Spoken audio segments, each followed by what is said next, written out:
హృదయంలో నొచ్చుకొని, సహోదరులారా మేమేమి చేతుమని పేతురును కడమ అపోస్తలును అడగగా. పేతురు తన మొట్టమొదటి ప్రసంగం ఇది. యేసు ప్రభు వారు తిరిగి లేచిన తరువాత, ఆయన ఆరోహణుడైన తరువాత పరిశుద్ధాత్మ మరి అపోస్తలతో పాటు ఉన్నటువంటి 120 మంది మీదకు దేవుని ఆత్మ దిగి వచ్చిన తర్వాత మొట్టమొదటి ప్రసంగం. ఈ మొట్టమొదటి ప్రసంగంలో ముగింపుకు వచ్చింది. ఏం చెప్తున్నాడంటే, మీరు సిలువ వేసిన యేసునే దేవుడు ప్రభువుగాను క్రీస్తుగాను నియమించను. ఇది ఇశ్రాయేలు వంశం అంతా కూడా రూఢిగా తెలుసుకోవాలని చెప్పాను. యేసుక్రీస్తును సిలువ వేయమని చెప్పి వాళ్ళందరూ కూడా కేకలు వేశారు. పిలాతు విడిపిస్తానంటే, అతడు ఏ నేరము చేయలేదు అని చెప్తే, లేదు అతన్ని సిలువ వేయండి అని చెప్పి వాళ్ళందరూ కూడా యేసుక్రీస్తును సిలువ వేయించారు. ఆ సిలువ వేయబడినటువంటి యేసుక్రీస్తును గురించి పేతురు చెప్తూ, మీరు ఎవరినైతే సిలువ వేశారో ఆయనే ప్రభువు, ఆయనే క్రీస్తు అని చెప్పాడు. చెప్పగానే ఆ ప్రసంగం అంతా చాలా పెద్ద ప్రసంగం చేశాడు. ప్రసంగం చేసిన తర్వాత 37వ వచనంలో వారు ఈ మాట విని, ఈరోజు ఆ మాట విన్న తర్వాత వాళ్ళు ప్రతిస్పందించినటువంటి విధానం గురించి నేను మీకు చెప్తాను. చాలాసార్లు మనము దేవుని మాటలు చాలా వింటాము, దేవుని వాక్యం చాలా వింటాము. ఎంత వినినప్పటికీ కూడా మన ప్రతిస్పందన ఏమీ లేకపోతే దానివల్ల ఏ ప్రయోజనం లేదు. వాక్యం ఎంత విన్నా, ఎంత పెద్ద ప్రసంగం విన్నా, లేకపోతే ఎంత మంచి వ్యక్తుల యొక్క ప్రసంగం విన్నా ప్రతిస్పందన అనేది మీలో లేదనుకోండి, మీ జీవితంలో ఏ విధమైన ఉపయోగం కూడా లేదు. మొదటిది. రెండవది, ఆ ప్రతిస్పందనలో వీళ్ళు అడిగిన మాట చూడండి, వారు ఈ మాట విని హృదయంలో నొచ్చుకొని సహోదరులారా మేమేమి చేతుమని పేతురును కడమ అపోస్తలును అడగగా. వారు మాట విన్న తర్వాత హృదయంలో నొచ్చుకుని వాళ్ళు ఏమంటున్నారంటే, మేమేం చేయాలి? ఏమడుగుతున్నారు? హృదయంలో పొడవబడి అని కూడా ఉంటుంది అక్కడ మాట, ఓకేనా? మేమేమి చేతుమని పేతురును అపోస్తలును అడిగారట. కనుక మీ ప్రతిస్పందన బట్టి నెక్స్ట్ ఎక్స్పీరియన్స్లో మీరు వెళ్తారు. మీరు ఎంత విన్నా ఆ నెక్స్ట్ ఎక్స్పీరియన్స్లోకి వెళ్ళాలంటే ఖచ్చితంగా మీరు స్పందించాలి. ఆ స్పందించినటువంటి అనుభవం, నేను శుక్రవారం శేఖర్ పాస్టర్ గారి చర్చిలో వాక్యం చెప్తూ నేను ఎందుకో అలాగా కొంతమంది స్పందించరు, ఆ మాట గురించి ఎందుకో చెప్పాను. తర్వాత అయిపోయాక ఒక బ్రదర్ వచ్చి అన్నారు, సార్ మీరు మాట్లాడిన తర్వాత ఇంకేం స్పందిస్తామండి, లోనకి గుచ్చుకుపోయిన తర్వాత ఇంకేం మాట్లాడతామండి అన్నాడు ఆయన. లోనకి గుచ్చుకుపోయిన తర్వాత ఇంకేం మాట్లాడతాం? ఇప్పుడు దేవుని బిడ్డలారా, ఇక్కడ కూడా వాళ్ళకి గుచ్చుకుంది, పొడవబడ్డారు, హృదయంలో నొచ్చుకున్నారు. అయితే అక్కడితో ఆగిపోతే ఏ విధమైనటువంటి నెక్స్ట్ లెవెల్లోకి మనం వెళ్ళాం. చాలామంది ఆ నెక్స్ట్ లెవెల్కి వెళ్ళకపోవడానికి గల కారణం ఏంటంటే, ఇప్పుడు దేవుని బిడ్డలారా, నెక్స్ట్ ఏం చేయాలి? మాకు గుచ్చుకుంది, మేము తప్పు చేసాం, మేము పొరపాటు చేసాం, ఇప్పుడు మేమేం చేయాలి? దేవుని దగ్గర సొల్యూషన్ ఉంటుంది. హల్లెలూయా. దేవుని దగ్గర ఏముంటుంది? పరిష్కారం ఉంటుంది. మనము పరిష్కారం వరకు వెళ్లకుండా సమస్యలోనే ఉండిపోతే జీవితాంతం కూడా సమస్యలోనే ఉండిపోతారు. దేవుని దగ్గర పరిష్కారం ఉంటుంది. మీరు ఇప్పుడు దేవుని దగ్గరకు వచ్చారు, దేవుని మాటలు వింటున్నారు, దేవుడు మీకు పరిష్కారం ఇస్తాడు మీ జీవితాలకు. హల్లెలూయా. మీరు ఎదుర్కొంటున్నటువంటి ఏ పరిస్థితికైనా కూడా దేవుడు పరిష్కారం ఇస్తాడు. కానీ మీ స్పందన బట్టే ఆ పరిష్కారం అనేది దొరుకుతుంది. అంతేకాదు, మీ స్పందన బట్టే పరిశుద్ధాత్ముడు మీలో పనిచేస్తాడు. మీరు స్పందించకపోతే, ప్రతిస్పందన అనేది మీలో లేకపోతే పరిశుద్ధాత్ముడు ఏమీ కూడా చేయలేడు. పరిశుద్ధాత్ముడు మీరు స్పందిస్తేనే ఏం చేస్తాడు? మీలో పని చేయగలుగుతాడు. ఓకేనా? వీరు అడగగానే వాళ్ళు అన్నారు, పేతురు 38వ వచనం, మీరు మారు మనసు పొంది పాప క్షమాపణ నిమిత్తము ప్రతివాడు యేసుక్రీస్తు నామమున బాప్తిస్మం పొందుడి, అప్పుడు మీరు పరిశుద్ధాత్మను వరమును పొందుదురు. నెక్స్ట్ లెవెల్లోనికి వెళ్ళిపోయారు వాళ్ళు. పేతురుని అడిగారు. పేతురు వెంటనే ఏం చేశాడు? నెక్స్ట్ స్టెప్ చెప్పాడు. దేవునికి స్తోత్రం కలుగును గాక. పేతురుని వారిని అడిగితే పేతురు ఏం చెప్పాడు? నెక్స్ట్ స్టెప్ చెప్పాడు. ఏం చేయాలి అంటే మీరు మారు మనసు పొందాలి. మారు మనసు పొంది ఏం చేయాలి? పాప క్షమాపణ నిమిత్తం ప్రతివాడు యేసుక్రీస్తు నామములో బాప్తిసం పొందాలి. సో నెక్స్ట్ లెవెల్కి ఎలా వెళ్ళాలో చెప్పాడు. మారు మనసు పొందితేనే పాప క్షమాపణ. పాప క్షమాపణ కొరకు ఏం చేయాలి? బాప్తిస్మము పొందాలి. అప్పుడే నెక్స్ట్ తర్వాత అనుభవం ఏంటి? పరిశుద్ధాత్మ అను వరమును మీరు పొందుతారు. చూడండి, వాళ్ళందరూ కూడా పేతురు మాటకు లోబడి బాప్తిసం పొందారు. ఎంతమంది పొందారు? 3,000 మంది పొందారు. ఒక ప్రతిస్పందన. ఎంతమందికి రక్షణ వచ్చింది? 3,000 మంది రక్షించబడ్డారు. హల్లెలూయా.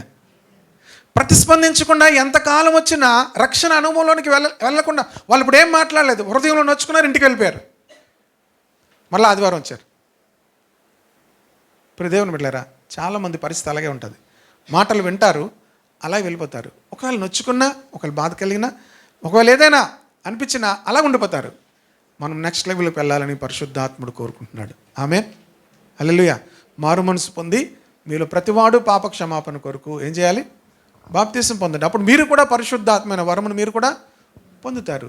వాళ్ళు ఆ మాటకు లోబడి ఏం చేశారంటే పేతురు ద్వారా, అపోస్తలుల ద్వారా బాప్తిసం పొందారు. హల్లెలూయా.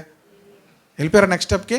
ఇంకొక సెక్షన్ చూపిస్తాను చూడండి. ఇది అపోస్తలుల కార్యములు 5వ అధ్యాయము 30, 31, 32 వచనాలు.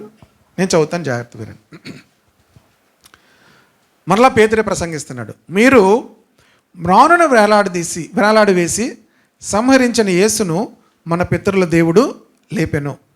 ఇశ్రాయేలునకు మారు మనస్సును పాప క్షమాపణను దయచేయుటకై దేవుడు ఆయనను అధిపతిగాను రక్షకునిగాను తన దక్షిణాస్త బలము చేత హెచ్చించి ఉన్నాడు. మేమును దేవుడు తనకు విధేయులైన వారికి అనుగ్రహించిన పరిశుద్ధాత్మయు ఈ సంగతులకు సాక్షులమై ఉన్నామని చెప్పిరి. ఇక్కడ ఇంకొక గుంపు ఉంది. వేరే దగ్గర ప్రసంగిస్తున్నాడు. పేతురు ప్రసంగిస్తున్నాడు.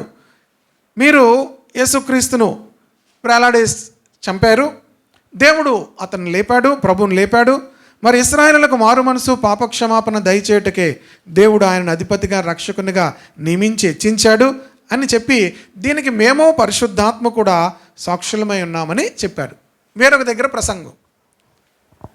వీళ్ళ ప్రతిస్పందన చూడండి, 33వ వచనం. వారు ఈ మాట విని అత్యాగ్రహం తెచ్చుకున్నారట. ఏమయ్యారు వీళ్ళు? అత్యాగ్రహం తెచ్చుకొని, ఆ అత్యాగ్రహం దగ్గర ఆ ఫుట్ నోట్లు ఏమని చూడండి, హృదయమందు నరకబడిన వారే వీరిని చంపనుద్దేశించగా. ఇప్పుడు ప్రసంగించినటువంటి పేతురుని యోహాన్ని ఏం చేయాలనుకున్నారట? సేమ్ ప్రసంగం.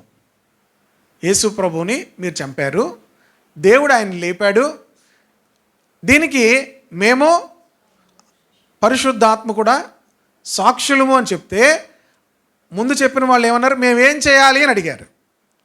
మేమేం చేయాలి అంటే పేతురు చెప్పాడు, మీలో ప్రతివాడు మారు మనసు పొందాలి, తర్వాత పాపక్షమాపణ కొరకు బాప్తిజం పొందాలి అని చెప్పాడు. ఇక్కడ వీళ్ళ ప్రతిస్పందన ఎలా ఉంది? అదే ప్రసంగం ఇంచుమించు. అంటే బోధ ఒకటే, మనుషుల యొక్క ప్రతిస్పందన చూడండి. వారు ఆ మాట విని అత్యాగ్రహం తెచ్చుకున్నారట. మమ్మల్ని అంటావా? మేము చెప్పామంటావా? చూడండి, వాక్యము మనలను నెక్స్ట్ లెవెల్లోనికి మనల్ని తీసుకొని వెళ్ళాలి అంటే, ఒక ఉన్నతమైన అనుభవంలోనికి మనం వెళ్ళాలి అంటే మన ప్రతిస్పందనను బట్టే ప్రభు మనల్ని తీసుకొని వెళ్ళగలుగుతాడు. ఇక్కడ వీళ్ళకి చాలా కోపం వచ్చిందట ఆ మాట విని. ముందు వాళ్ళకి ఏమనిపించింది? ఇప్పుడు మేమేం చేయాలి? మేము పొరపాటు చేసాం, మేమేం చేయాలి? ఇక్కడ ఉన్న వాళ్ళకి చాలా కోపం వచ్చిందట. ఆ కోపంతో ఏమనుకున్నారు? వీళ్ళు చంపేయాలనుకుంటున్నారట. సేమ్ మెసేజ్, కానీ ఇద్దరు, ఒక గుంపు ఎలా ప్రతిస్పందించింది, ఇంకో గుంపు ఎలా ప్రతిస్పందిస్తుంది. ఈరోజు వాక్యం వింటున్న మనం మన జీవితాల్లో మనము దేవుని మాటలకు ఎలా ప్రతిస్పందిస్తున్నాము, నీ యొక్క స్పందనను బట్టే పరిశుద్ధాత్ముడు నిన్ను నడిపిస్తాడు. మనము స్పందించకుండా అలాగే ఉంటే ఎంతకాలమైనా అలాగే ఉంటాం. కొంతమంది ముందుకు వెళ్తారు, కొంతమంది వెనక్కి వెళ్తారు. వీటికి మధ్యలో కొంతమంది న్యూట్రల్గా ఉంటారు. కారు ముందుకైనా వెళ్తుంది, వెనక్కైనా వెళ్తుంది, ఎక్కడికి వెళ్ళకుండా అలాగే న్యూట్రల్లో ఉంచవచ్చు. చాలామంది జీవితాలు వెనక్కి వెళ్ళరు, ముందుకు వెళ్ళరు, ఎక్కడుంటారు? న్యూట్రల్గా ఉంటారు. వీళ్ళు చాలా మంచిదే అనుకుంటారేమో, వీళ్ళు చాలా ప్రమాదకరమైన వ్యక్తులు. ఎందుకో చెప్పనా? మీరు ఎప్పుడైనా రోడ్డు దాటుతున్నప్పుడు చూడండి, ఒక కారు వెళ్తుంది, ముందుకు వెళ్ళిపోయిన వల్ల ప్రాబ్లం ఉండదు, వెనక్కి వెళ్ళిపోయిన వల్ల ప్రాబ్లం. కొంతమంది ఏం చేస్తారు తెలుసా, ఇలా ఆగుతారు చూడండి, మొత్తం ఈడు ప్రాబ్లం. ఎవరి ప్రాబ్లం? ఈ కారుడు పల్టీ కొడేస్తాడు. మీకు డ్రైవింగ్ చేసిన వాళ్ళకి తెలుస్తుంది. అలా ముందుకు వెళ్ళిపోయిన వల్ల ప్రాబ్లం లేదు, పరిగెట్టి వెళ్ళిపోయిన వల్ల ఏదో తప్పించుకొని వెళ్ళిపోవచ్చు. ఇలా వెనక్కి వెళ్ళిపోతే ఇలాగ వెళ్ళిపోవచ్చు. కొంతమంది అటు వెళ్ళరు, ఇటు వెళ్ళరు, మధ్యలో ఆగిపోతారు. చూసారా? చాలా ప్రమాదకరమైన వ్యక్తులు. ఇప్పుడు మీరు ముందుకు వెళ్ళకుండా వెనక్కి వెళ్ళకుండా ఉండిపోయిన వాళ్ళు మీరు ఎవరో మీకు తెలుస్తుంది, నాకు తెలీదు. అటు ముందుకు వెళ్ళకుండా అటు వెనక్కి వెళ్ళకుండా మీరు అక్కడే ఉంటారు. చూసారా? అది చాలా ప్రమాదకరమైనటువంటి స్థితి, డేంజరస్ కండిషన్ అన్నమాట. వెనక్కి వెళ్ళిపోయినా పర్వాలేదు. ఎందుకు? ఏదో ఒక రోజు అయ్యో నేను వెనక్కి వెళ్ళిపోతున్నానని వెనక్కి రిపెంట్ అయ్యి ఏమవుతారు? ముందుకు వస్తారు. ముందుకు వెళ్ళిపోయిన వల్ల ఏ ప్రాబ్లం లేదు, చక్కగా వాళ్ళు ఎదుగుతూ ఉన్నారు. ఇలా ఉండిపోతారు. చూసారా? వాళ్ళు చాలా ప్రమాదకరమైన. మేము ఏం చేయలేదు, మేము ఎలాగున్నామో అలాగే ఉన్నాం. ఎప్పటి నుంచి? చిన్నప్పటి నుంచి మీరు పుట్టారు, పెరిగారు కదా. చిన్నప్పటి నుంచి అలాగే ఉన్నారా? లేరు కదా. ఏమయ్యారు? కొంతమంది అలాగే ఉండడానికి చాలా ప్రయత్నం చేస్తుంటారు. మీరు బయట ఎన్ని ప్రయత్నాలు చేసినా లోన అలాగ ఉండవు. అన్నీ ఏమవుతాయి? బలహీనం అవుతూనే ఉంటాయి. మీరు మెట్లు ఎక్కుతున్నప్పుడు తెలుస్తుంటుంది, అంతే కదా. మెట్లు ఎక్కినప్పుడు తెలుస్తుంటుంది, నడుస్తున్నప్పుడు తెలుస్తుంటుంది, బరువులు ఎత్తినప్పుడు తెలుస్తుంటుంది. నేను ఇంతకు ముందులాగా లేను అని మన శరీరం మనకేం చేస్తుంది? ఇండికేషన్ ఇస్తుంటుంది. మనిషి ఎప్పుడూ కూడా గ్రోత్ అనేది అవుతూ ఉండాలి. గ్రోత్ అనేది లేదనుకోండి, ప్రియ దేవుని బిడ్డలారా, చాలా ప్రమాదకరమైన స్థితి. మనం ఎదగాలి, న్యూట్రల్గా ఉండిపోకూడదు.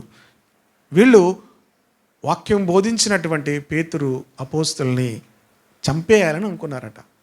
కారణం, మీరు యేసు ప్రభుని సిలువ వేశారు. సత్యమా కాదా? సత్యమే. కానీ సత్యం వాళ్ళకి ఏమి ఎలాగుంది? కోపం పుట్టించినట్టుగా ఉంది. స్టెఫను చాలా పెద్ద ప్రసంగం చేశాడు. 6వ అధ్యాయం 7వ అధ్యాయం అంతా కూడా అద్భుతమైన ప్రసంగం చేశాడు. స్టెఫను చేసిన ప్రసంగం అంతా కలిసి మొత్తం పాత నిబంధన స్టోరీ అంతా కూడా చెప్పేస్తాడు.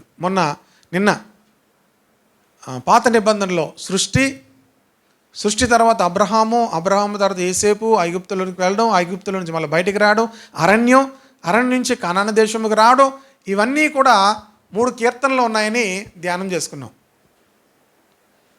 మీరు వినాలనుకుంటే ఆ వాక్యం మీరు యూట్యూబ్లో ఉంటుంది, వినొచ్చు. ఆ కీర్తన, ఆ 3 అధ్యాయాలు కూడా ఇవన్నీ కూడా కీర్తనకారుడు వివరించాడు.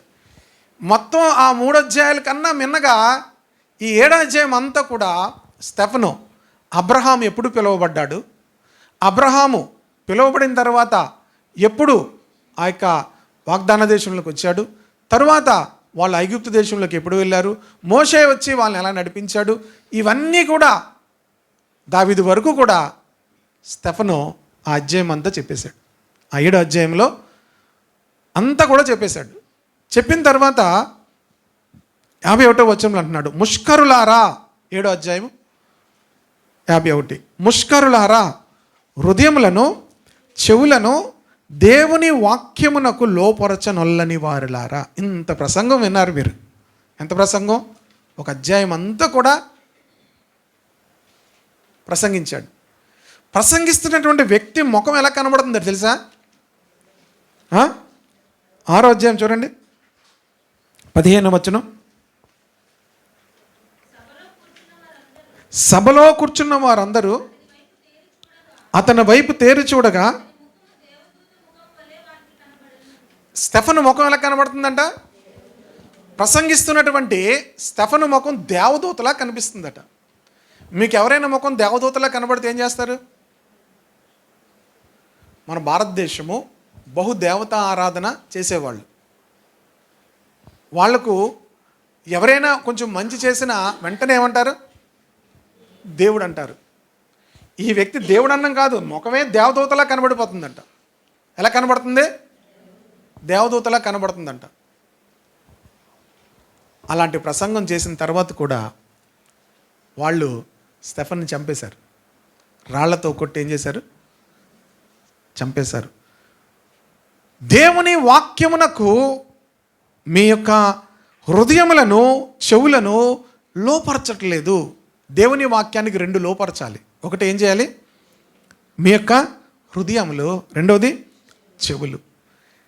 మనం దేవుని వాక్యం వింటున్నప్పుడు మన చెవులు చాలా జాగ్రత్తగా ఆ వాక్యమును మన హృదయాల్లోనికి చేరేటట్లుగా మనం వినాలి.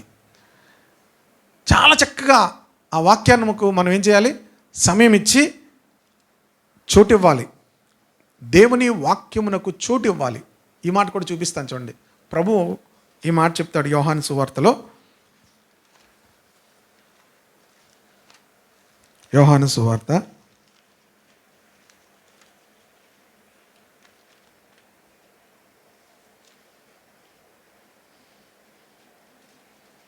8వ అధ్యాయము 37వ వచనం. మీరు అబ్రహాము సంతానమని నాకు తెలియను, అయినను ఇప్పుడు స్టెఫన్ను వాళ్ళు ఎందుకు చంపారు చెప్పండి? యేసు ప్రభును కూడా వీళ్ళు ఎందుకు చంపాలనుకుంటున్నారు? చంపేశారు. చెప్పాలి అందరూ కూడా. మీలో నా వాక్యమునకు చోటు లేదు. మనము దేవుని వాక్యమునకు చోటు ఇవ్వాలి. దేనికి చోటు ఇవ్వాలి? మన హృదయం అంతా ఏంటంటో నిండిపోయి ఉంటాయి. ఇప్పుడు ఏం చేయాలి చోటు ఇవ్వాలంటే? గతంలో మనకి చిన్న చిన్న ఫోన్లు ఉండేవి, తెలుసా? వాడేవాను కదా. అవి చాలామంది వాళ్ళకి ఏం మెసేజ్లు వస్తున్నాయో వాళ్ళు చూడరు. చాలామంది ఏం చేస్తారు? బాబు ఉన్నాడు అనుకోండి, చూడ్డు, మనం పంపడమే. ఒక నెల రోజులు పోయాకో 2 నెలలు పోయాకో ఎప్పుడైనా చూడొచ్చు, మన అదృష్టం బట్టి ఉంటుంది. చూడ్డు. చాలామంది ఆ పాత ఫోన్లు ఉన్న వాళ్ళు, కొంతమంది ఎంత మంచోలో, మీరు అర్ధరాత్రి 1 గంటకు పంపించండి, వెంటనే ఏదో పెడతారు. వాళ్ళు చాలా మంచోళ్ళు, పడుకోరు వాళ్ళు. ఆ పడుకోకపోవడం వల్ల తెల్లవారు లెగరాళ్ళు. ఇది మంచిదే కానీ తెల్లవారు లెగరాళ్ళు. ఈ రోజుల్లో పిల్లలు ఎక్కువ లేకపోవడం గల కారణం, మీరు 1 గంటకైనా ఇలా పెడతారు, 2 గంటలకైనా ఇలా పెడతారు. తెల్లవారు 6 గంటలకు పెట్టండి, వాళ్ళు స్పందించరు. చూడండి, తెల్లవారు 6 గంటల నుంచి వాళ్ళు ఈ లోకంలో ఉండరు. అప్పుడు వాళ్ళు పరలోకంకి వెళ్తుంటారు. ఓకేనా? ఆ రాత్రి అంతా కూడా వాళ్ళు లేచి తెల్లవారుపూట ఎక్కడికి వెళ్తారు? పరవశంలోకి వెళ్తుంటారు. సరే, ఇప్పుడు ఎందుకు ఈ మాట చెప్పాను? చూడరు కదా. పాత ఫోన్లో ఆ మెసేజ్లు కానీ చూడకపోతే చాలా చిన్న మెమరీ ఉంటుంది. మీకు తర్వాత బ్యాంక్ నుంచి ఏదైనా పంపించినా, ఏ మెసేజ్ పంపించినా నీకు వెళ్ళవు, రావు వాళ్ళకి. ఎందుకంటే ఆ ప్లేస్ లేదు, ఆ ఫోన్లో ఏం లేదు, ప్లేస్ లేదు కనుక రావు. నేను చాలాసార్లు అలా పంపించిన ఏం రావట్లేదంటే అప్పుడు ఇవన్నీ డిలీట్ చేస్తూ వస్తాయండి. డిలీట్ చేయగానే అప్పుడు వాళ్ళకి వచ్చేవన్నమాట. ఇదే ఆ సంగతి. ఇప్పుడు దేవుని బిడ్డలారా, చాలామంది ఏం చేయరంటే చూడరు, మెమరీ ఫిల్ అయిపోయి ఉంటుంది. చాలామంది హృదయాలు, మనసులు కూడా ఫుల్ అయిపోయి ఉంటాయి. దేనికి చోటు ఉండదంటే దేవుని వాక్యమునకు చోటు ఉండదు. మన జీవితాల్లో దేవుని వాక్యమునకు చోటు ఇవ్వాలి. దేవుని వాక్యమునకు ఏం చేయాలి? ఎందుకు మీరు నన్ను చంపబెదుగుతున్నారంటే మీ హృదయంలో ఏం లేదు, నా వాక్యమునకు, మీలో నా వాక్యమునకు చోటు లేదు కనుక మీరు అబ్రహాం సంతానమే. వాళ్ళు అన్నారు మేము అబ్రహాం సంతానం అంటున్నారు. మీరు అబ్రహాం సంతానమే కానీ నా వాక్యమునకు మీ హృదయంలో చోటు లేదు. ఇక్కడ స్టెఫన్ కూడా అదే అంటున్నాడు. ముష్కరులారా, హృదయములను, చెవులను దేవుని వాక్యమునకు లోపరచనొల్లని వారులారా, మీ పితరుల వలె మీరును ఎల్లప్పుడూ పరిశుద్ధాత్మను, వాక్యమునకు చోటు ఇవ్వకపోవడం nothing but rebelling against holy spirit. వాక్యమునకు చోటు ఇవ్వకపోవడమే పరిశుద్ధాత్మను ఎదిరించడం. పరిశుద్ధాత్మను ఎదిరించడం. పరిశుద్ధాత్మ మన జీవితంలో కార్యం చేయాలంటే వాక్యమునకు మనం ఏం చేయాలి? చోటు ఇవ్వాలి. వాక్యము వింటుంటేనే మన హృదయాల్లోకి ఆ వాక్యము ఆనందం పుట్టించాలంటే వాక్యం మన హృదయాలు తెరుచుకొని ఆహ్వానించాలి. హల్లెలూయా. కనుక మనం కూడా చెప్పాను నేను, పెళ్ళి ప్రసంగంలో కూడా వాక్యం మనం వినాలి. మంచి మాట చెప్తే తర్వాత సిస్టర్ వచ్చి అన్నారు, మా భలేగా ఉందండి ఆ మాట అని. ఎక్కడ విన్నానది? ఒక పెళ్ళి ప్రసంగంలో ఒక మంచి మాట విన్నాం. కనుక మీరు ఎక్కడికి వెళ్తుంటే మీ హృదయాలు తెరుచుకుంటే దేవుడు మంచి మాటలు ఇస్తాడు. హల్లెలూయా. మీరు ఎక్కడికి వెళ్తున్నా మీ హృదయాలు తెరుచుకుంటే ఏం చేస్తాడు? ఉదయం కీర్తన ధ్యానం చేస్తున్నప్పుడు ఎన్నో మంచి కష్టమైన మాటలు, కఠినమైన మాటలు రానోకు చెప్పాడు కదా. మన హృదయాలు తెరుచుకుంటే ఆ మాటలు మన హృదయాల్లోనికి వెళ్తాయి. హల్లెలూయా. మనల్ని కరెక్ట్ చేస్తాయి, మన తప్పులను ఒప్పింపజేస్తాయి. వాక్యమునకు మనం ఏం చేయాలి? చోటు ఇవ్వాలి. ఇక్కడ స్టెఫన్ అంటున్నాడు, మీ చెవులు, మీ హృదయాలు మీరు దేవుని వాక్యమునకు లోపరచరు, పరిశుద్ధాత్మను మీరు ఎదిరిస్తారు. మీ పితరులు ప్రవక్తలు ఎవరిని హింసింపక ఉండిరి, ఆ నీతిమంతుని రాకన గురించి ముందు తెలిపిన వారిని చంపిరి, ఆయనను మీరిప్పుడు అప్పగించి హత్య చేసిన వారైతిరి. దేవదూతల ద్వారా నియమింపబడిన ధర్మశాస్త్రం మీరు పొందితురు కానీ వాక్యమును మీరు కైకొనలేదు. 54 వచనం చూడండి. వారి మాటలు విని కోపంతో మండిపడి, మూడోసారి ఇక్కడ చూసాం అపోస్తలుగా, వారి మాటలు విని కోపంతో ఏమయ్యారట? ఒళ్ళు మండిపోతుందట వాళ్ళకి. దేనికి? దేవుని మాటలు వింటుంటే వాళ్ళకి ఏం మండిపోతుంది? కోపంతో మండిపడి అతన్ని చూచి ఏం చేశారట? పళ్ళు పట్ట పట్ట పట్ట పట్ట కొరుకుతున్నారట. ఏమవుతుంది? పళ్ళు, చాలామందికి పళ్ళు అరిగిపోతున్నాయి. పళ్ళు ఏమవుతున్నాయట? పట్ట పట్ట కొరుకుతున్నారట. తర్వాత మనకు తెలుసు, వాళ్ళందరూ కలిసి రాళ్లతో స్టెఫన్ను కొట్టి చంపేశారు. స్టెఫన్ ఏం చేశాడు? వాక్యాన్ని ప్రసంగించాడు. పేతురు ఏం చేశాడు? వాక్యాన్ని ప్రసంగించాడు. చూడండి, మొదటిసారి ప్రసంగించినప్పుడు 3,000 మంది అనుకూలముగా ప్రతిస్పందించారు. రెండోసారి పేతురు ప్రసంగించినప్పుడు పేతురు యోహాన్ని చంపేయాలనుకున్నారు. స్టెఫన్ ఇక్కడ ప్రసంగిస్తే స్టెఫన్ని చంపేశారు. 4వసారి బైబిల్ గ్రంథంలో చూద్దాం. అపోస్తల కార్యములు 13వ అధ్యాయము. అపోస్తల కార్యములు 13వ అధ్యాయము 46, 47, 48 ఈ వచనాలు నేను చదువుతాను, జాగ్రత్త వినండి. అప్పుడు పౌలును బర్నబాయు ధైర్యముగా ఇట్లనిరి. 46వ వచనం. దేవుని వాక్యము మొదట మీకు చెప్పుట ఆవశ్యకమే. ఎవరికి? వీళ్ళకి, యూదులకు, ఇశ్రాయేలీయులకు.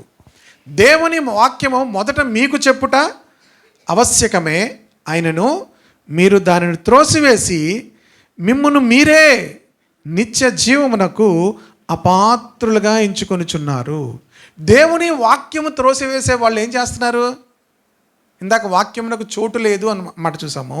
ఇక్కడ దేవుని వాక్యము మీరు త్రోసివేస్తున్నారు కనుక మిమ్మును మీరే నిత్య జీవమునకు అపాత్రులు. అంటే దేవుని రాజ్యంలోనికి వెళ్ళడానికి పాత్రులు కాకుండా ఎవరు చేసుకుంటున్నారు? మిమ్మును మీరే అపాత్రులుగా చేసుకుంటున్నారు, ఎంచుకునిచున్నారు. కనుక ఇదిగో మేము అన్ని జనుల యొద్దకు వెళుచున్నాము. అనగా నీవు భూదిగంతముల వరకు రక్షణార్థముగా ఉండినట్లు నిన్ను అన్ని జనులకు వెలుగుగా ఉంచున్నానని ప్రభు మాకు ఆజ్ఞాపించాడు. ఇక్కడ పౌలు బర్నబాలు అంటున్నారు, దేవుడు మమ్మల్ని అన్ని జనులకు వెలుగుగా ఉంచాడు. దేవుడు మనల్ని లోకములో ఎందుకు ఉంచాడంటే లోకానికి వెలుగుగా ఉంచాడు. హల్లెలూయా. దేవుడు మిమ్మల్ని అందరినీ కూడా, రక్షించబడిన వారిని దేవుడు ఎందుకు మిమ్మల్ని లోకంలో ఉంచాడంటే అన్ని జనులు ఎందులో ఉన్నారు? చీకట్లో ఉన్నారు. మనం ఎందులో ఉన్నాము? వెలుగులో ఉన్నాము. ఈ వెలుగులో ఉన్నటువంటి మన బాధ్యత ఏంటంటే వారికి వెలుగుగా దేవుడు మనల్ని ఉంచాడు. హల్లెలూయా. కనుక మనం చాలా జాగ్రత్తగా ఉండాలి. ఎందుకంటే ఈ వెలుగు సరైనటువంటి వెలుగు చూపించకపోతే వాళ్ళు తప్పుడు మార్గంలోకి వెళ్ళిపోతారు. ఈ వెలుగు సరైనటువంటి వెలుగుగా ప్రకాశించకపోతే వాళ్ళు ఎక్కడికి వెళ్ళిపోతారు? చీకటిలోనికి వెళ్ళిపోతారు. ఈరోజు క్రైస్తవ వ్యతిరేకులుగా మాట్లాడుతున్నటువంటి చాలామంది యూట్యూబ్లో వాళ్ళు ఒక దినాన్ని చర్చకు వచ్చిన వాళ్ళు తెలుసా మీకు? వాళ్ళు కొంతమంది చాలామంది చర్చలకు వచ్చిన వాళ్ళు చర్చలకు వచ్చి తర్వాత ఏమయ్యారు? వెనక్కి వెళ్ళిపోయారు. కారణం ఏంటో తెలుసా? చర్చస్లో విన్నటువంటి ఆ బోధలు చాలా చోట్ల ధనము ధనము ధనము ధనము ధనము, ఇవ్వండి ఇవ్వండి ఇవ్వండి, ఇవ్వకపోతే ఏమవుతాయి?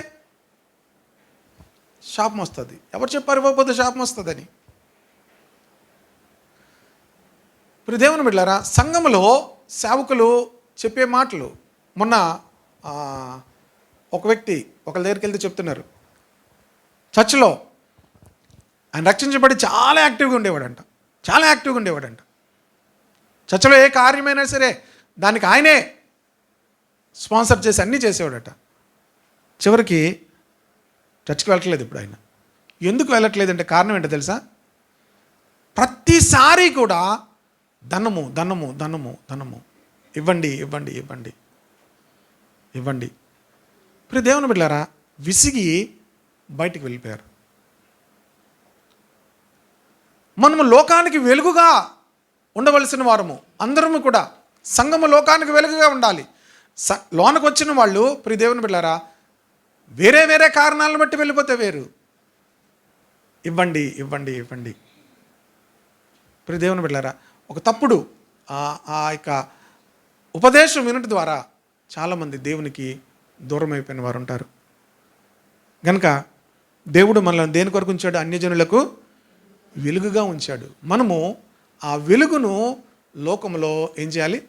ప్రదర్శించాలి. వెలుగుగా మనం కనిపించాలి. హల్లెలూయా. 48వ వచనం, అన్యజనులు ఈ మాట విని, ఆ చుట్టూ ఉన్నారు అన్యజనులకు దేవుడు మమ్మల్ని వెలుగుగా ఉంచాడంటే, అన్యజనులు ఆ మాట విని, చూడండి, ఆ మాట విని సంతోషించారట. దేవునికి స్తోత్రం కలుగును గాక. దేవుని మాట కొంతమందికి ఏం కలిగింది?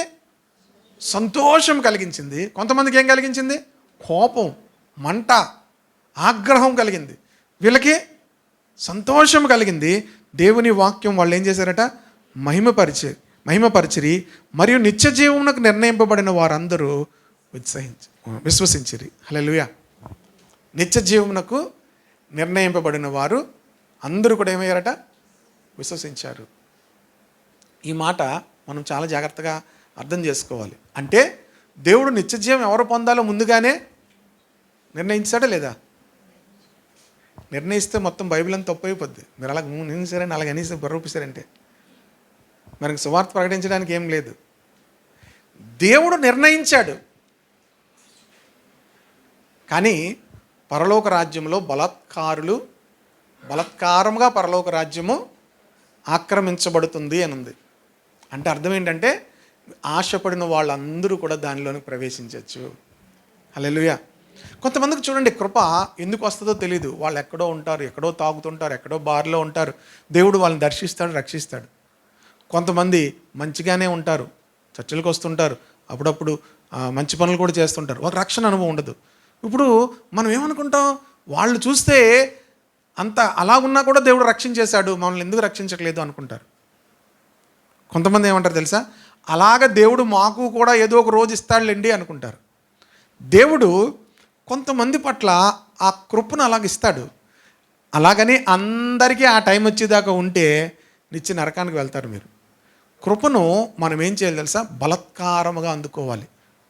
దేవుని రాజ్యము బలత్కారులు దానిని ఆక్రమించుకొనిచున్నారు అని ఉంటుంది. యోహాను కాలం మొదలుకొని బలత్కారులు దానిని ఆక్రమించుకుంటున్నారు. బలత్కారులు అంటే అర్థం ఏంటి?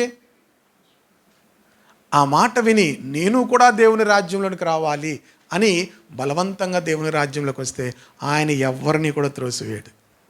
హల్లెలూయా.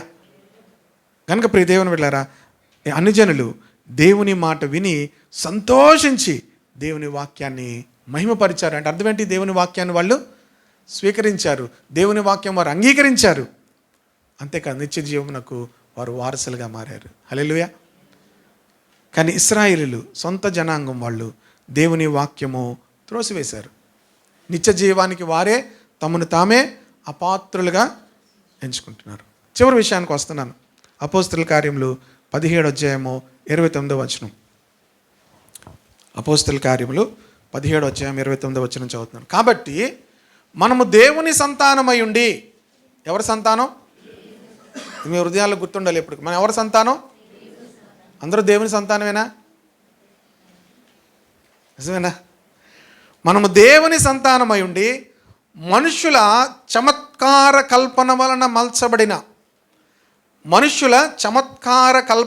మలచబడిన బంగారంనైనను వెండినైనను రాతినైనను దేవత్వం పోలి ఉన్నదని తలంచకూడదు. కనుక మనుషులు చాలా చమత్కారమైనటువంటి కథలు ఉన్నాయి. ప్రతి దాని వెనకాతల చాలా చమత్కారమైనటువంటి కథలు ఉన్నాయి. దేవుని సంతానమై ఉన్నాం మనము. గనుక మనము బంగారము వెండి రాతి దేవత్వం పోలి ఉన్నదని ఎప్పుడు కూడా తలంచకూడదు. అది ఒక అజ్ఞాన కాలము. 30 ఉన్నాడు. ఆ అజ్ఞాన కాలములను దేవుడు చూచి చూడనట్టుగా ఉండేను. ఎందుకు చూచి చూడనట్టుగా ఉండేను? బైబిల్ మనం అలా ప్రశ్నిస్తూ చదువుతుండాలి. నేను అలా చదువుతాను కనుక మీకు అలాగే చెప్తున్నాను. ప్రశ్నిస్తూ చదువుతూ ఉండాలి. ఆ అజ్ఞాన కాలమును దేవుడు ఏం చేశాడట?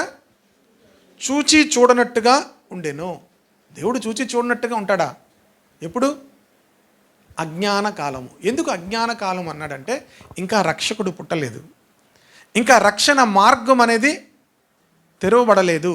ధర్మశాస్త్రం ఇవ్వబడింది కానీ రక్షణ మార్గం అనేది ఇంకా తెరవబడలేదు. ధర్మశాస్త్రం దేనికో చెప్పనా మీకు? ధర్మశాస్త్రం అనేది మనం ఎంత పాపులమో అని చెప్తుంది. ధర్మశాస్త్రం అనేది ధర్మామీటర్ లాంటిది. ధర్మశాస్త్రం ఎలాంటిది? ధర్మామీటర్. మీరు డాక్టర్ దగ్గరికి వెళ్ళగానే ఏం చేస్తారు? ధర్మామీటర్ ఇస్తారు కదా. మీరు ధర్మామీటర్లో పెట్టి చూడగానే మీకు 104 జ్వరం అన్నారు. మీరు వెంటనే థ్యాంక్ యూ సార్ అని ఇంటికి వెళ్ళిపోతారా? Thank you sir 104 thank you అండి వెళ్ళిపోతారా? ఏం చేస్తారు? ఇప్పుడు డాక్టర్ దగ్గరికి వెళ్ళాలి. మీరు ఎక్కడికి వెళ్ళాలి? అప్పటికి ఇంకా డాక్టర్ రాలేదు కనుక దేవుడు, ఇప్పుడు డాక్టర్ లేరు లోన, నర్సు ఏం చేస్తారు చెప్పండి? అమ్మ ఒళ్ళు వణికేస్తుందమ్మా, కొంతమంది డాక్టర్ దగ్గర అమ్మ ముందు వెళ్ళిపోయినాడు. డాక్టర్ లేడు, డాక్టర్ రాలేదు, ఇంకా ప్రభు రాలేదు, రక్షకుడు రాలేదు. కనుకనే దేవుడు ఏం చేయలేదు, ఇంకా చూచి చూడనట్టుగా ఉన్నాడు. రక్షకుడు వచ్చాడు. హల్లెలూయా. కనుక ధర్మశాస్త్రం దేనికి అంటే, ధర్మశాస్త్రం దేనికి? మనం ఎంత పాపంలో ఉన్నామని తెలియజేస్తుంది. ఎంత పాపంలో ఉన్నామో తెలియజేసినప్పుడు మనం ఎక్కడికి వెళ్ళాలి? రక్షకుని దగ్గరికి వెళ్ళాలి. పాపంలో నుంచి విడిపించే రక్షకుని దగ్గరికి వెళ్ళాలి. ఓకేనా? కాలము చూచి చూడనట్టుగా ఉండేను. ఇప్పుడైతే అంతటను అందరూ మారు మనసు పొందవాలని మనుషులకు ఆజ్ఞాపించుచున్నాడు. ఇప్పుడు ఏం చేస్తున్నాడు ఆయన? ఆజ్ఞాపిస్తున్నాడు. అందరూ మారు మనసు పొందాలి. ఎందుకంటే తర్వాత వచనం, ఎందుకనగా తాను నియమించిన మనుష్యుని చేత నీతిని అనుసరించి భూలోకమునకు తీర్పు తీర్చబోయేడి ఒక దినమును నిర్ణయించున్నాడు. ఎందుకు మారు మనసు పొందాలి? దేవుడు యేసుక్రీస్తు రక్షకుని పంపించి తీర్పు తీర్చబోయే ఒక దినాన్ని నిర్ణయించాడు. దేవుడు ఒక దినాన్ని నిర్ణయించేశాడు. జడ్జిమెంట్ కోసం, తీర్పు కోసం ఒక దినాన్ని నిర్ణయించాడు. అందరూ కూడా ఎందుకు మారు మనసు పొందాలంటే, దేవుడు తాను నియమించిన మనుష్యుని చేత నీతిని అనుసరించి, మీ నీతి కాదు, దేవుడు అనుగ్రహించే నీతి.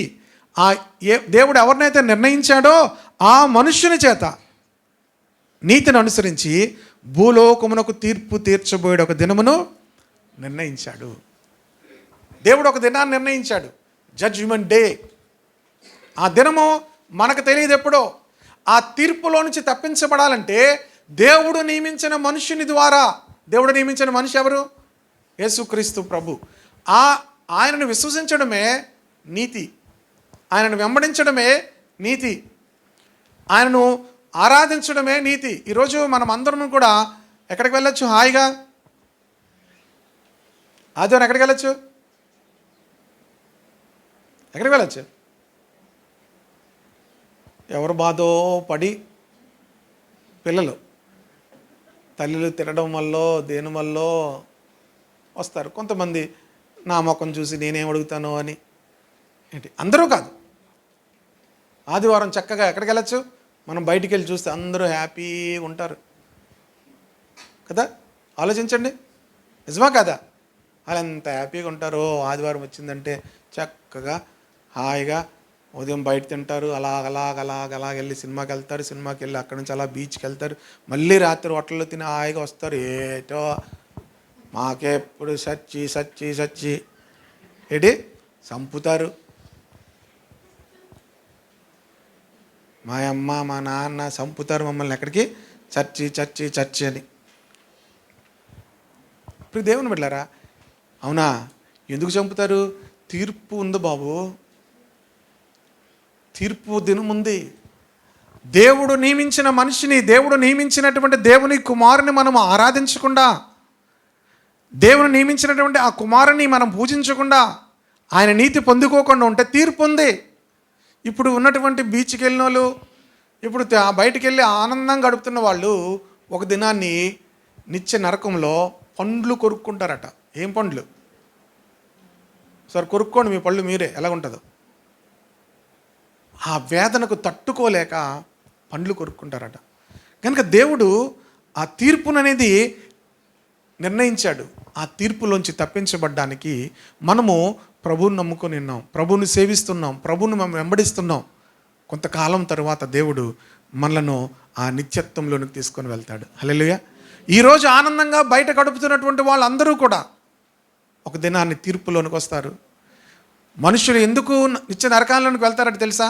మీరు అనుకున్నట్లుగా అందరూ కూడా పాపము చేయడం వల్ల కాదు. మొన్న కూడా చెప్పాను మీకు నేను. మనుషులు నిత్య నరకానికి వెళ్ళడానికి గల కారణం పాపం కాదు. ఏం చెప్పాను? పాపమునకు క్యూర్ మీరు పొందుకోకపోవడం. పాపమునకు క్యూర్ అంటే ఏమంటారు?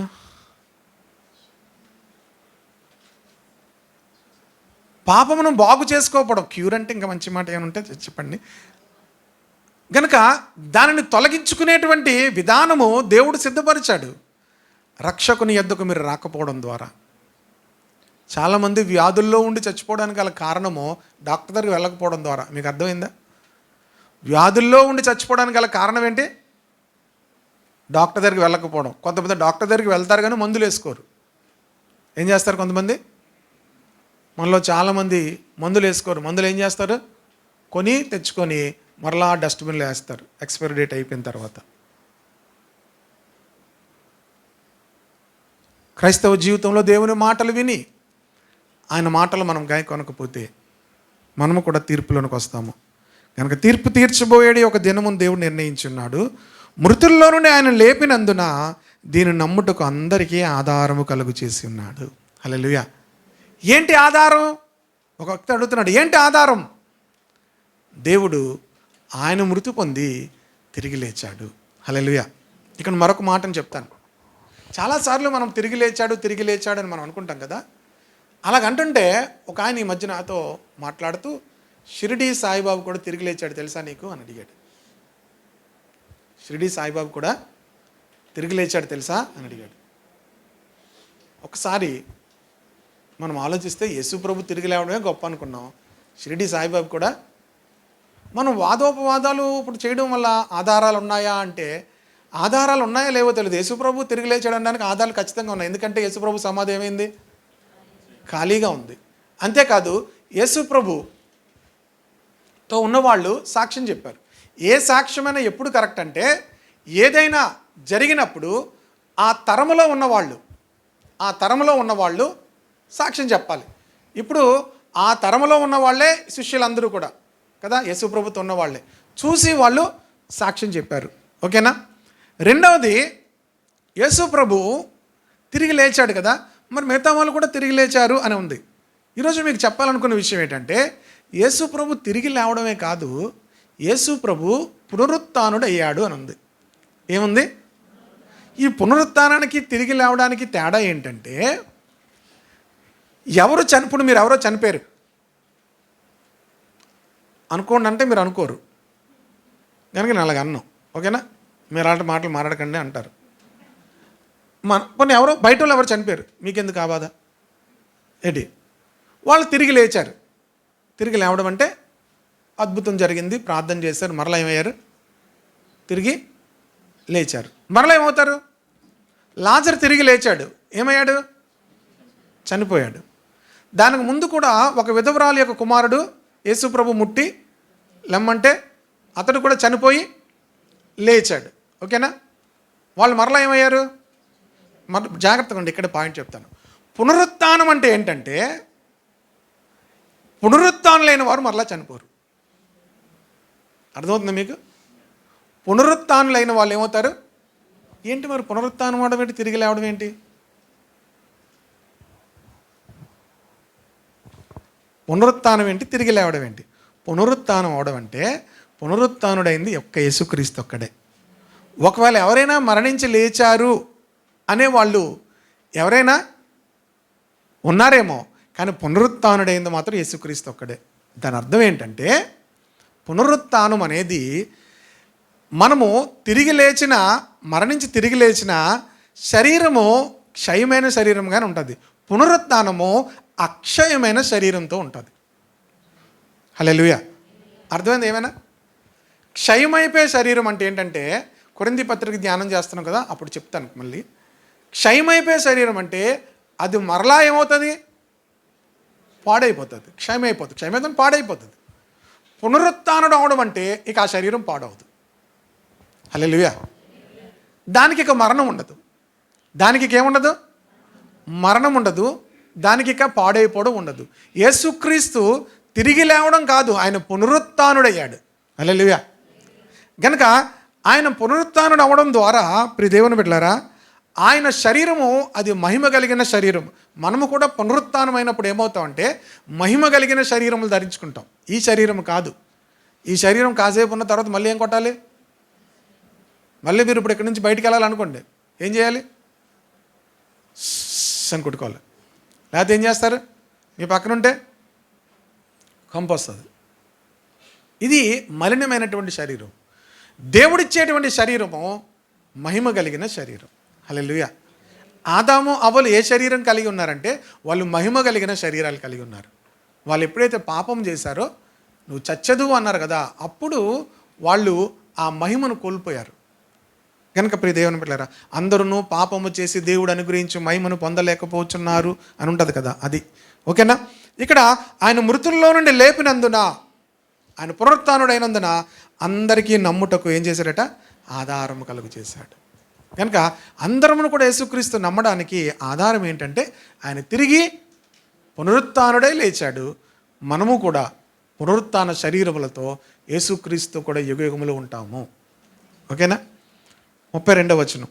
మృతుల పునరుత్థానం గురించి వారు వినినప్పుడు కొందరు అపహాస్యం చేసిరి. ఇప్పుడు మనం లేఖన భాగం దేనికి వచ్చా? విన్నప్పుడు అన్నాం కదా. ఇంత ప్రసంగం చేశారండి పౌలు. చేస్తే వాళ్ళు ఏం చేశారట? మృతుల పునరుత్థానం గురించి వారు వినినప్పుడు ఏం చేశారు? అపహాస్యం చేశారు. ఏం చేశారు? అపహాస్యం చేశారు. మరికొందరు దీని గురించి నువ్వు చెప్పినది ఇంకొకసారి విందుము అన్నారట. ఇద్దరు కేటగిరీలు చూడండి. కొంతమంది ఏమన్నారు? పునరుత్థానం ఏటి మాట్లాడుతున్నావు అని వాళ్ళని ఏం చేశారు? హేళన చేశారు. ఇంకొకరు ఏమన్నారు? ఇంకోసారి వింటాం ఇలాంటి మాటలు అన్నారు. అలా ఉండగా పౌలు వారి మధ్య నుండి, ఇంకోసారి వినడానికి పౌలు ఉన్నాడా? ఏమయ్యాడు? వారి మధ్య నుండి వెళ్ళిపోయాడు. అయితే కొందరు మనుషులు అతన్ని హత్తుకొని విశ్వసించరు. చూడు, 3 కేటగిరీస్ చూసాం. ఒకరు ఏమన్నారు? అపహాస్యం చేశారు. ఇంకొకరేంటి? మరలా వింటామన్నారు. ఒకరున్నారు, ఇంకో 3వ గ్రూపు, కొందరు మనుషులు అతన్ని హత్తుకొని విశ్వసించరు. 3 కేటగిరీస్. అపహాస్యం చేశారు, ఇంకోసారి వింటామన్నారు. కానీ వీళ్ళిద్దరికీ మరలా పౌలు వారి మధ్యలో లేడు, వెళ్ళిపోయాడు. ఒక్కొక్కసారి దేవుని వాక్యం వినడానికి మనకు అవకాశాలు దొరకకపోవచ్చు. దేవుని వాక్యం మరలా వినడానికి వచ్చేవారు విందాం, నెక్స్ట్ వీక్ విందాం, తర్వాత చూద్దాం. చాలామంది రక్షణకు చాలా ఇవి పెట్టుకుంటారు. ఇది అయిన తర్వాత చేద్దాం, అది అయిన తర్వాత చేద్దాం. ప్రియ దేవుని బిడ్డలారా, అవకాశం దొరకకపోవచ్చు. పౌలు వారి మధ్యలోంచి వెళ్ళిపోయాడు. మరలా వినడానికి అవకాశం లేదు. పౌలుని అపహరించడానికి కూడా అవకాశం లేదు, వెళ్ళిపోయాడు. కానీ కొందరు మనుషులు అతన్ని హత్తుకొని విశ్వసించారట. హల్లెలూయా. వారిలో అరియోపగితీయుడైన దియోనీసియు, దమరి అనే ఒక స్త్రీయు, వీరితో కూడా మరికొందరును ఉండిరి. ఎంతోమంది విన్నారు. ప్రతిస్పందించినది ఒక స్త్రీ, ఒక పురుషుడు, వీరితో కూడా మరికొంతమంది. దేవుని వాక్యంనకు మనం ఎలా ప్రతిస్పందిస్తున్నాం? జడ్జిమెంట్ కోసం చెప్పాడు, తీర్పు కోసం చెప్పాడు. ఆ తీర్పులోంచి తప్పించబడ్డం ఎలాగో చెప్పాడు. దేవుడు ఒక మనుషుని నియమించాడు, యేసుక్రీస్తును నియమించి పంపించాడు. ఆ మనుషుని విశ్వసించిన వాళ్ళందరినీ కూడా, ఆ ప్రభుని విశ్వసించిన వాళ్ళందరికీ కూడా నీతినిస్తాడు ఆయన. కనుక ఆ తీర్పు తీర్చబోయేటువంటి ఆ దినము కొరకు మీరు సిద్ధపడండి అంటే అపహాస్యం చేశారు. కొందరు మరలా విందాం అనుకున్నారు. కానీ పౌలు వారికి మరలా చెప్పడానికి పౌలు అక్కడ ఉండలేదు. దేవుని బిడ్డలారా, ఒకవేళ మరలా వినడానికి మనకు అవకాశాలు దొరకకపోవచ్చు. కనుక అవకాశం ఉన్నప్పుడే దేవుని వాక్యానికి మనము స్పందించాలి. ఆ వాక్యానికి మన హృదయాల్లో చోటు ఇవ్వాలి. ఏం చేయాలి? చోటు ఇవ్వాలి. దేవుని వాక్యమునకు మన చెవులు, మన హృదయాలను లోపరచాలి. లోపరిస్తే దేవుని బిడ్డలారా, పరిశుద్ధాత్మ అనే వరం పొందుకుంటాం. ఆ అనుభవము అక్కడి నుంచి ప్రత్యేకింపబడిన అనుభవంలోకి వెళ్ళిపోతాం. కానీ చాలామంది ఎంతకాలమైనప్పుడు కూడా ఆ ప్రత్యేకింపబడినటువంటి ఆ ఆత్మీయ అనుభవంలోకి వెళ్లకుండా అలానే ఉండిపోతున్నారు. మనము ప్రతిదినము వాక్యం వింటున్నాం. ప్రతి ఆదివారం, ప్రతి శుక్రవారం అనేకమైన లేఖన భాగాలు ధ్యానిస్తున్నాం. ఈ లేఖన భాగాలు వింటూ వింటూ వింటూ మనము మెట్టు నుంచి మెట్టు ఆధ్యాత్మికంగా ఎదుగుతూ పైకి వెళ్ళిపోవాలి. హల్లెలూయా. ఎదుగుతూ ఏమవ్వాలి? పైకి వెళ్ళాలి. దేవుని యొక్క ఆలోచన, దేవుని యొక్క ఉద్దేశము మన ద్వారా నెరవేర్చబడినట్లు వాక్యానికి మీరు ఎంత చోటిస్తారో అంతగా ఆ వాక్యం మీ జీవితాల్లో పనిచేస్తుంది. హల్లెలూయా. పరిశుద్ధాత్ముడు పనిచేస్తాడు. ఇక్కడి నుంచి వెళ్ళకముందు మనం ఒక తీర్మానం తీసుకోవాలి. ప్రతిసారి మీరు తీర్మానం తీసుకున్న ప్రతిసారి కూడా పరిశుద్ధాత్ముడు మరికొంత ఎత్తుగా మిమ్మల్ని హెచ్చిస్తాడు. ఆమె మీరు తీర్మానాలు తీసుకున్న ప్రతిసారి కూడా మిమ్మల్ని ఏం చేస్తాడు? పరిశుద్ధాత్ముడు హెచ్చిస్తాడు. మీరు మామూలుగా ఇంకోసారి విందాము, లేకపోతే ఆ వాక్యమును అపహసించిన, ఆ వాక్యమును పక్కన పెట్టిన, మీరు ఎక్కడున్న వాళ్ళు అక్కడే ఉంటారు. చివరికి ఎలాంటి పరిస్థితి వస్తుందంటే, ఒకవేళ వాక్యము వినడానికి అవకాశం లేని పరిస్థితులు వస్తే, రానున్న దినాల్లో ఎలాంటి పరిస్థితులు వస్తాయో మనకు తెలియదు.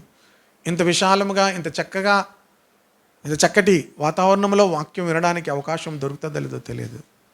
దేవుని బిడ్డలారా, వాక్యం మనకు దొరుకుతున్నప్పుడే ఆ వాక్యానికి మీరు మీ హృదయాలు సమర్పించుకుంటే తీర్పు అనేది ఉంది. ఇంత ప్రయాస, ఇంత భక్తి మనం ఎందుకు ఇంత ప్రత్యేకించుకొని జీవించాలంటే తీర్పు అనేది ఉంది. తీర్పు అనేది లేకపోతే ప్రతి ఒక్కరూ కూడా మన జీవితాలను ఇష్టానుసారంగానే జీవించవచ్చు. కానీ ఈరోజు మనము లోకంలో ఎందుకు మనం జాగ్రత్తగా, పరిశుద్ధంగా, నీతిగా బ్రతకాలంటే దేవుడు భూలోకమునకు తీర్పు తీర్చబోయేది ఒక దినాన్ని నిర్ణయించాడు. There is a judgement day. తీర్పు దినం ఉంది. తీర్పు దినాన్ని మనలో ప్రతివాడు కూడా దేవుని ఎదుట నిలవబడాలి. యేసుక్రీస్తు నామమును నమ్ముకొని, యేసుక్రీస్తు నామమును వెంబడిస్తూ ఆరాధిస్తున్న వాళ్ళు తీర్పులో నుంచి వారు దాటిపోతారు. హల్లెలూయా. వారు తీర్పులో నుంచి దాటిపోతారు. కాబట్టి ఇప్పుడు క్రీస్తు యేసు నందున్న వారికి ఏ శిక్షా విధి లేదు. Now there is no condemnation those who are in Christ Jesus. యేసుక్రీస్తు నందున్న వారికి ఏ శిక్షా విధి లేదు. యేసుక్రీస్తును నమ్ముకొని, యేసుక్రీస్తును ఆరాధిస్తూ, యేసుక్రీస్తు కొరకు మీ జీవితాలను సమర్పించుకొని జీవిస్తున్నారు కనుక ఏ శిక్షా విధి లేదు. అంటే తీర్పులో నుంచి మనం ఏమవుతున్నాం? దాటిపోతున్నాం. ఒకవేళ మనం వీటిని నిర్లక్ష్యం చేస్తున్నారు అనుకోండి, అపహాస్యం చేసి, నిర్లక్ష్యం చేసి, వాక్యాన్ని త్రోసివేస్తుంటే తీర్పులోనికి వస్తారు. ఆ తీర్పులో నుంచి మనల్ని ఎవరు కూడా తప్పించలేరు. కనుక దేవుని మాటలు విని ఈరోజు మన వాక్యంకు మూలాంశం ఏంటంటే మన జీవితాల్లో ప్రియ దేవుని బిడ్డలారా, వాక్యం విని దానికి ప్రతిస్పందన. కళ్ళు మూసుకుందాం అందరం కూడా. మీ యొక్క ప్రతిస్పందన దేవుని మాటకు, మరొక మెట్టు ఎదుగుటకు, మరొక స్థితిలోనికి మనం వెళ్ళుటకు, ఆధ్యాత్మికంగా మరొక స్థితిలోనికి మనం ఎక్కుటకు ఈరోజు నువ్వు తీసుకున్న తీర్మానం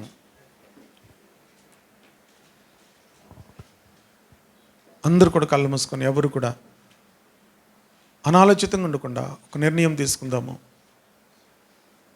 నీ నిర్ణయము నేను రక్షణలోనికి, నిత్యత్వంలోనికి, పరిశుద్ధతలోనికి, పరిశుద్ధాత్మ యొక్క నింపుదలలోనికి, ఫలభరితమైన జీవితంలోనికి, ఆశీర్వాదకరమైన ఆధ్యాత్మిక అనుభవంలోనికి నడిపిస్తుంది.